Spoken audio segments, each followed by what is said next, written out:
Hello and welcome to our very first episode of Fieldhouse Report. We're your hosts, Cougar Carlson and Drew Callahar. We're going to talk everything and anything sports, but primarily Washington State University athletics, as we are Washington State University Cougs that just love Washington State and everything that it has to offer, sports and academics and everything in between. In our very first episode, we're going to talk a little bit about the basketball teams, both women and men's basketball, and the strides that they made this week and the setbacks that they may have made just the same. So tell me, Drew, what did you see from our women's basketball team this week? Yeah, so the Cougar women won their first game on Thursday, 63-51 over LMU. Big win for the Cougs there. Really even scoring across the board for the Cougs. They started out a little bit slow, turned the ball over quite a bit in the first half.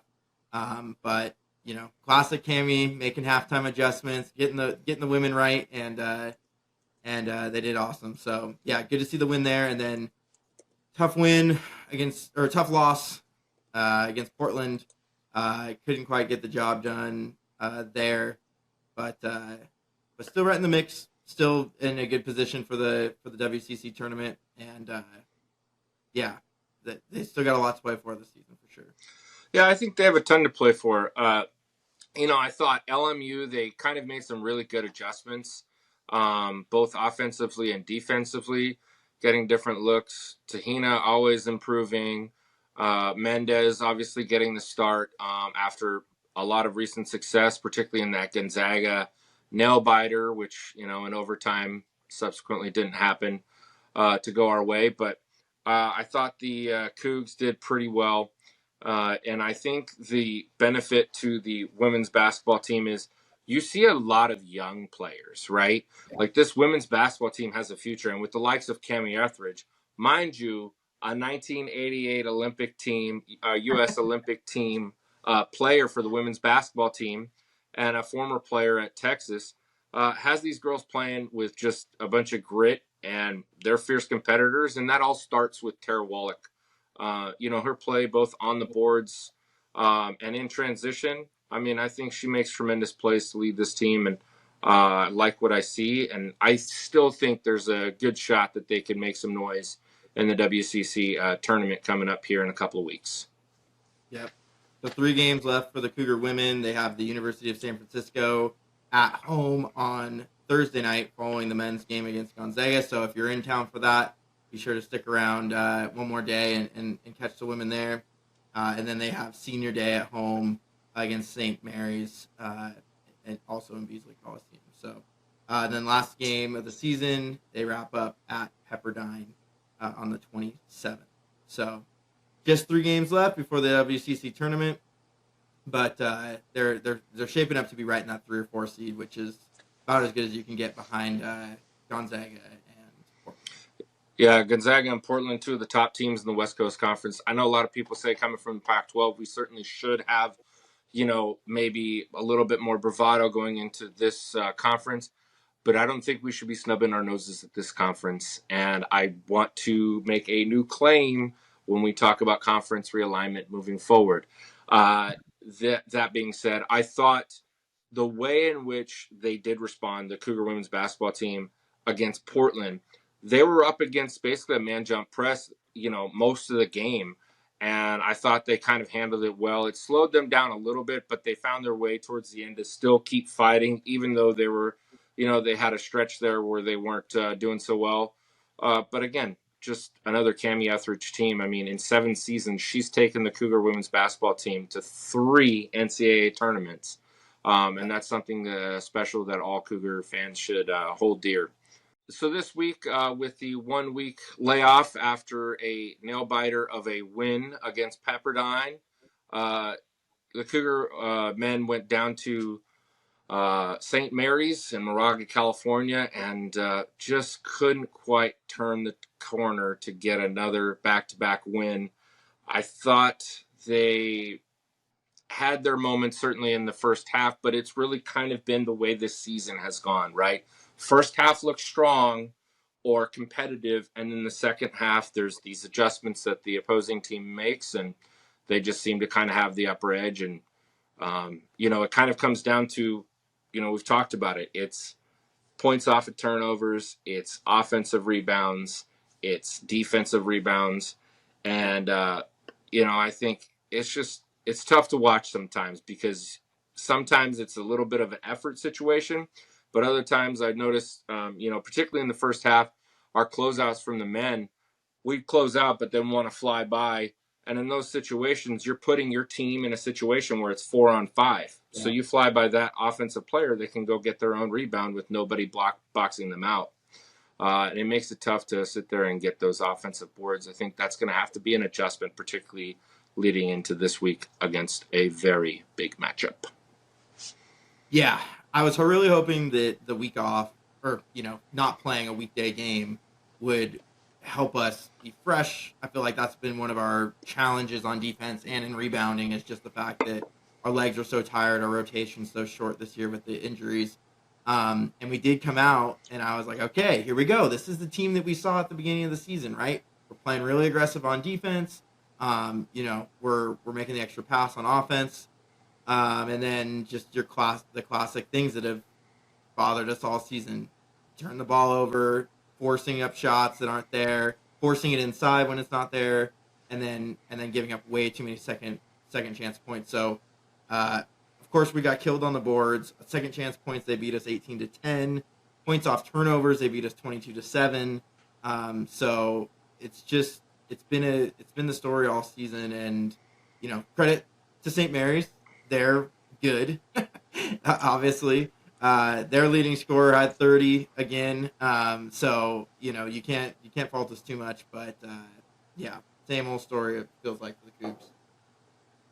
Yeah, I think St. Mary's, just because they've had same things such as Gonzaga, right? It's that continuity, and recognizing that has really helped their program become that next tier that's just kind of right underneath Gonzaga within the West Coast Conference. And they always do well, and they seem to perform well. And because of the continuity, you heard the announcers, there's 9 returning players. When you have that, things happen that are sensational, right? This is Coach Bennett of St. Mary's that's doing very well. We had another Coach Bennett and his father that came in and built a program and did what they needed to do to obviously elevate Washington State to new heights and bring in a star player, unbeknownst to how big of a star he'd become, but Klay Thompson. And that was the groundwork that Dick Bennett brought in, and then handing over the keys to Tony Bennett. You perform in that manner, and you're going to have success that's obviously going to lead itself forward in a positive way. And I think if the Cougs can, build on what they have, obviously return some players, I think the Cougs can be quite successful moving forward as a program. Totally agree. I think you can see David Riley's potential. I've been pretty critical of like some of the fundamentals we talked about already with rebounding and turning the ball over, but you can see the offense. You can see how if he had the right guys that were used to playing with each other, how it could be really special. And I do see some of the just the fight. Obviously this season hasn't gone exactly the way that we had hoped for after the great start, but you can see the guys out there, giving everything they got, and hopefully we can hang around against Gonzaga. I think the home crowd should be a big one, should help us. But it's the first sellout in years, right? Yeah, absolutely. So I think if we can come out and shoot the ball well, you never know. Gonzaga's a really good team, so it'll be tough. But I think this team, if we can somehow summon what we had at the beginning of the year, we might make it a ball game. Yeah, I think the key is going to be interior play, right? Okafor is going to have to come in and really build a presence early. We are definitely known as the team that wants to shoot threes and wants to be able to get our transition points, which is kind of actually eerily similar to what our women's team is.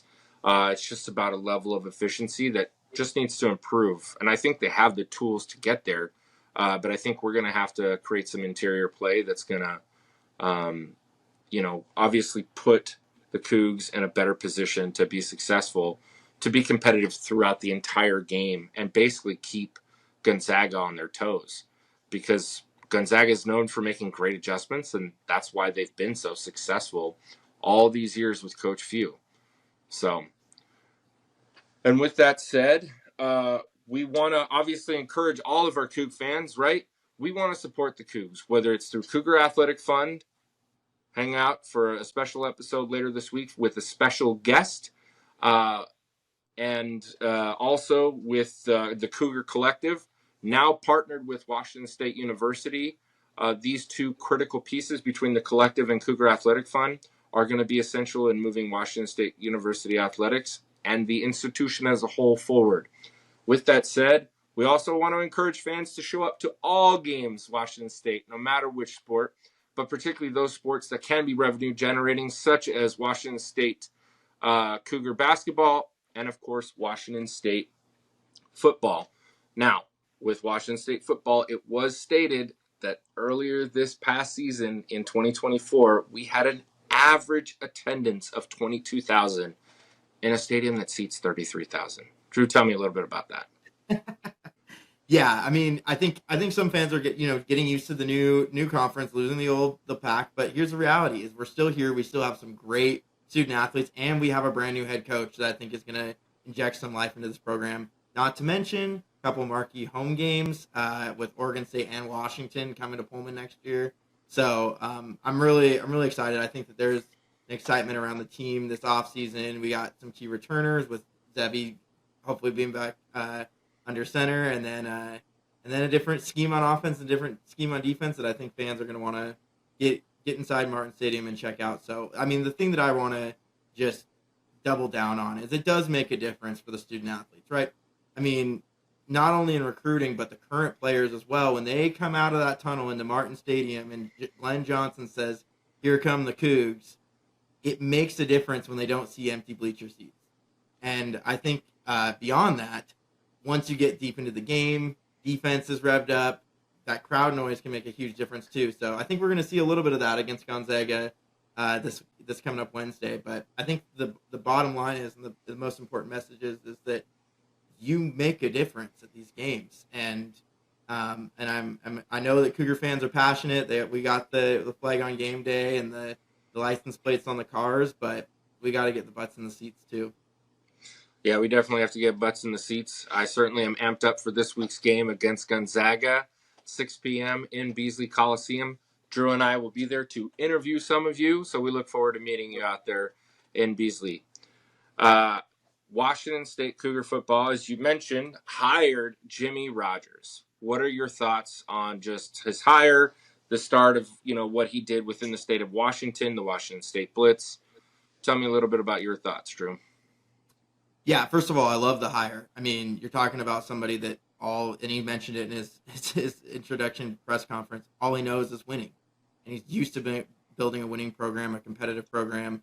I think the most important thing that I see out of Jimmy Rogers that is a differentiator from anybody else that could have been a potential candidate is his ability to retain a roster in the transfer portal NIL era.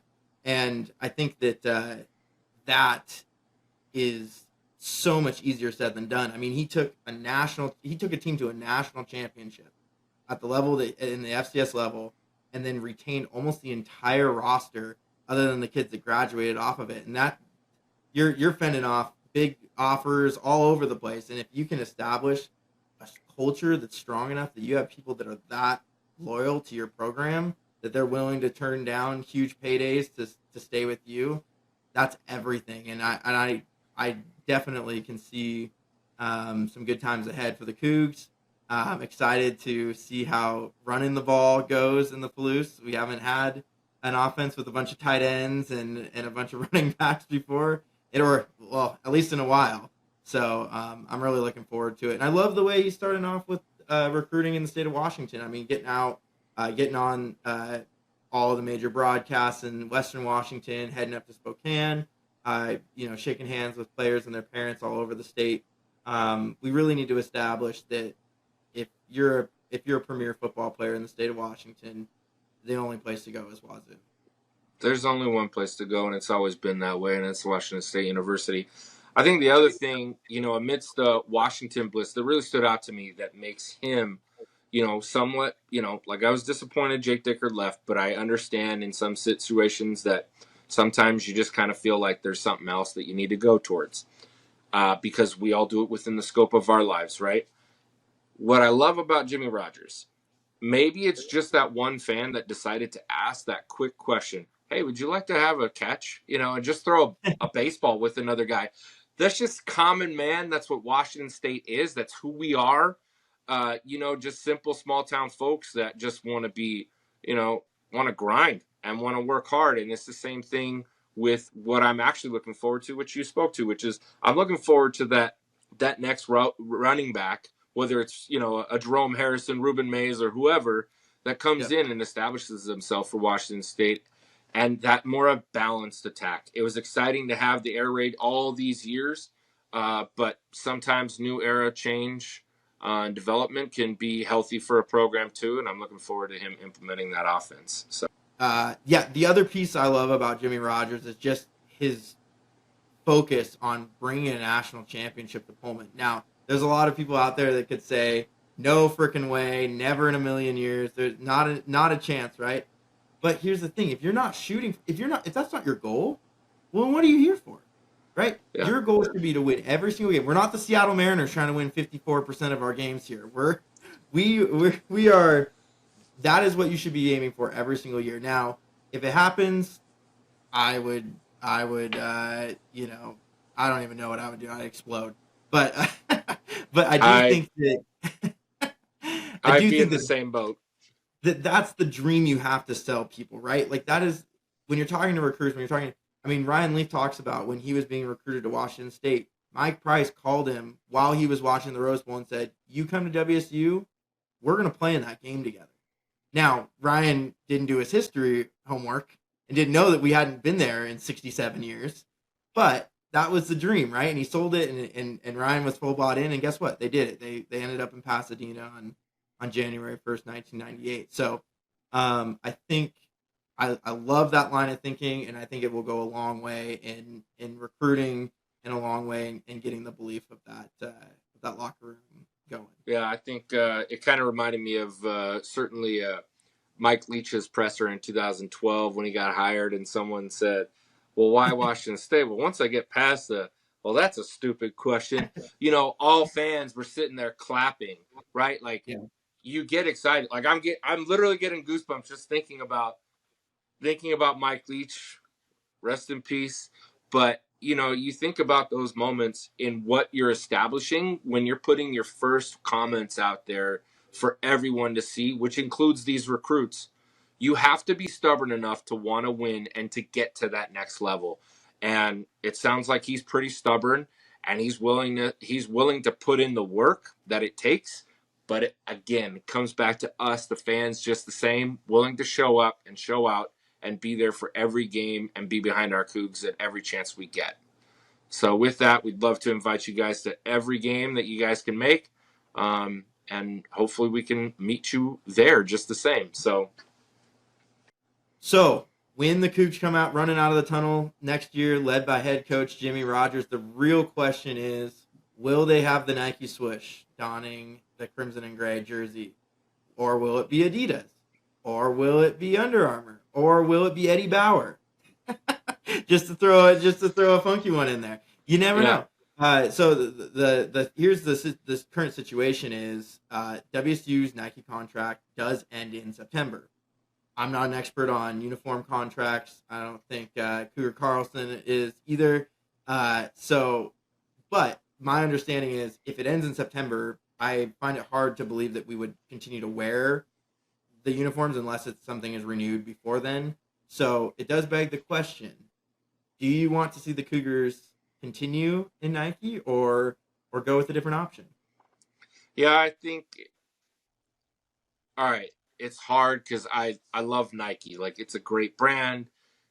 It functions well. I'm wearing it right now. You're wearing it right now. I've got the hat on too. I love it. I think it's great. I don't want to always give to Uncle Phil so that he can give to Oregon. Gosh darn it! Like I want the Cougs to find another way, but that's just me on a personal level. I think what would be interesting, something like you said, is to disrupt the industry, which is what Nike did when they got Jordan. And I think it's important to try and find that one brand that's kind of like out there, but trying to find their way in. A thought I had, just because they have enough of the developed athletic products between shoes and other equipment, is something like a New Balance. Do I think that they'll necessarily get a New Balance? No, because I don't think they would take a risk in trying to put their financial future on just Washington State University. Yeah.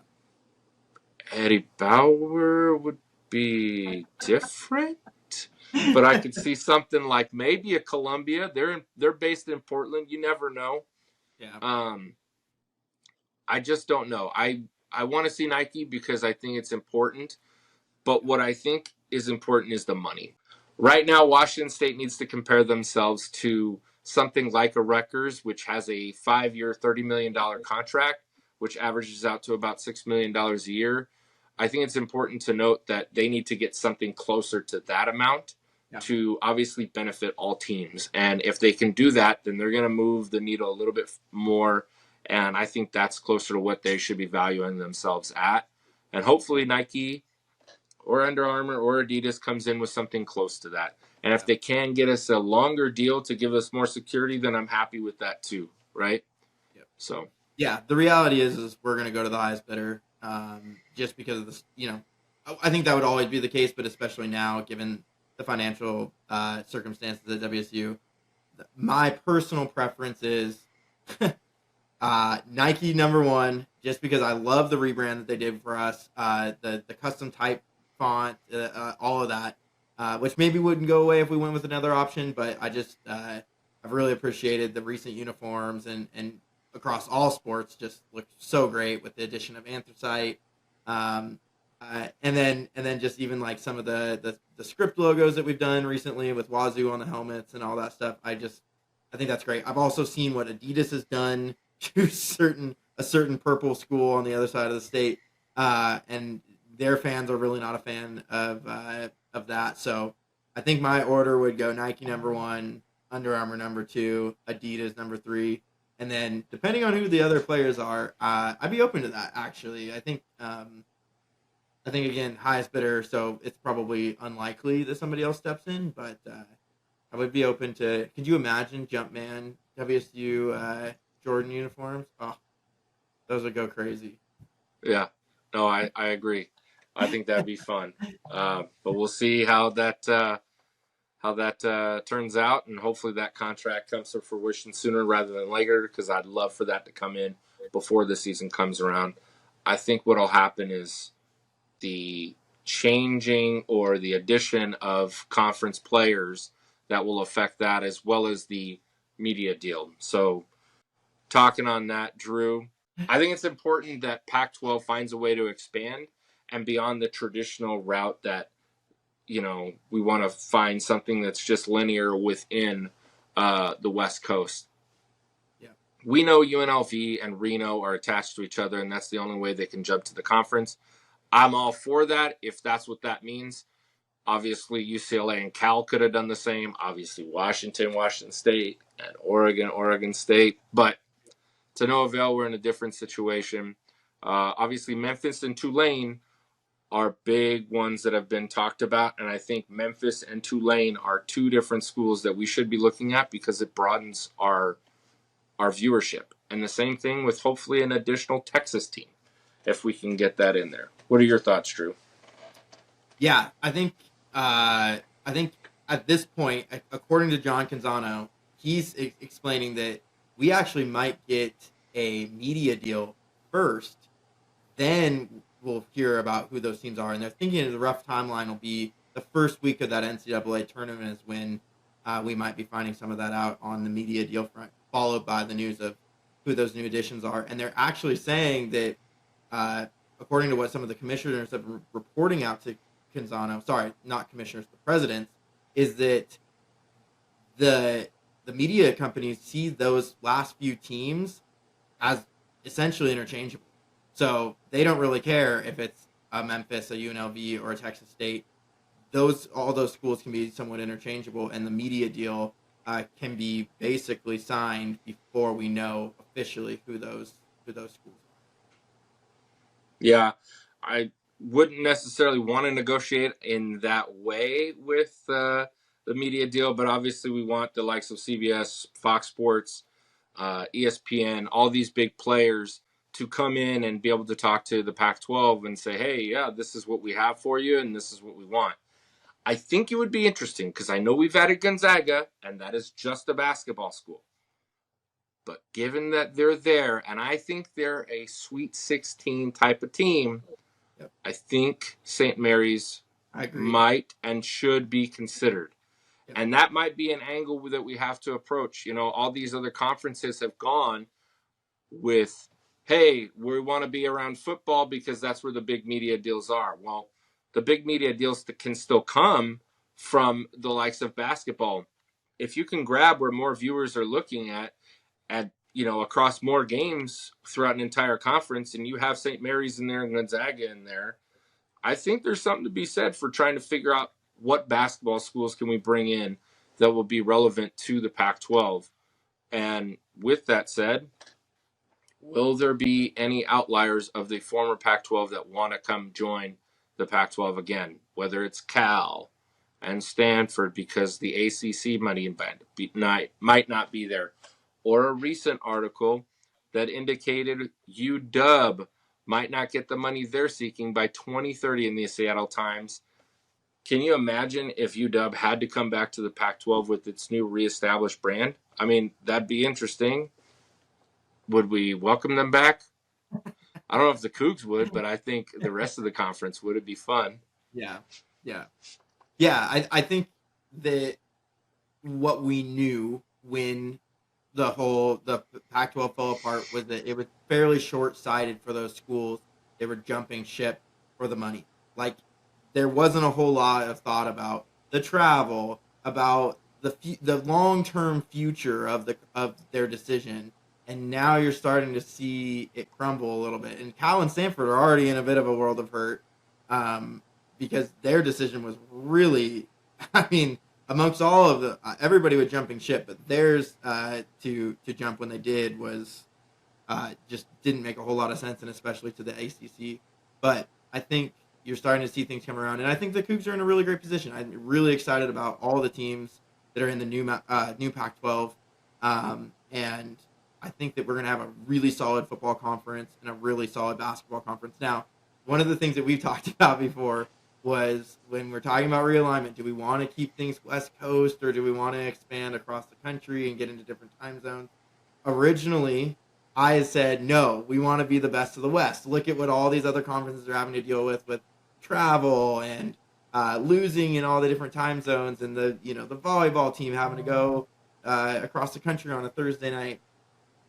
But one piece of the argument that I am reeling back my opinion on that is the fact that really obviously being a geographically close conference would be valuable. But what I think is more valuable is being the best team out of the Power Four or outside of the Power Four, so that every year with that college football playoff, we are the ones. Our conference champion is the one that's getting in there and getting a chance to play the big dogs in the playoffs. So if you don't box out Memphis, you don't box out some of those American schools, or sorry, if you don't keep them in our conference and they are allowed to play in the American, and all of a sudden they run the table and go undefeated, suddenly they steal what I think should be our spot in the playoff, and you just don't want that. So you want to make sure that you bring in the best teams outside of that Power Four, so that each year it's our champion. And I think that makes our conference more exciting, right? That'll probably be a better media deal, knowing that every game is a part of the path to the college football playoff. Yeah, I think it's relevant to bring that up because if you can have the parity for which has been spoken about the entire college football season, and you've got the likes of Boise State making it in there, and who says it couldn't be us? Just like Jimmy Rogers has stated, right? Yep. If you have that sense of parity because more teams have a chance, kind of like the way the March Madness is. I think anything could be done, right? You have your George Masons in the March Madness. Why not the Cougs, or why not Boise State or San Diego State, or any of these any of these teams that are coming into the Pac-12 that could be that outlier that could make it to the Final Four, and if Yep. it's us, then obviously winning, but just more fun for us, and that's what I hope for in that. So. Yeah, it really could turn into those Boise State games being who goes to the Boise State, Oregon State, Washington State. And UNLV's had a lot of recent success too. So there could be some really, really fun, final couple of weeks of the conference schedule that everybody's got a chance to make the playoff, and you just don't know who's gonna make it happen that year. Yeah, and now they just hired what's his name from Mississippi State and Florida, Dan Mullen, to be their new head coach, and UNLV. It might be the right time to go and make sure that UNLV is there, because I think it was '91 the UNLV basketball team won the national championship that year, if I'm not mistaken. But that's a school that could certainly get things going pretty quickly, and obviously we want to invite the best that we can to be in the conference. And they were in my initial pick, along with New Mexico, Air Force, and everybody that we could have brought in. But sometimes the negotiations just don't go your way. So, yep, for sure. And as we wrap up this episode, we want to remind all Coug fans to attend as many games as you can. Go and enjoy, obviously this week's game against Gonzaga. Drew and I will be there ready to interview you. And with that, wear your crimson. it's a crimson out. Make sure you wear your crimson. And with that, we also want to extend a special shout out to the WSU swim team, who finished the season 8-0 in their dual meets this year. Congratulations, ladies, on what a wonderful season that was. And obviously, Darcy Revitt is a fourth. She won 4 consecutive Mountain West Freshman Swimmer of the Week honors.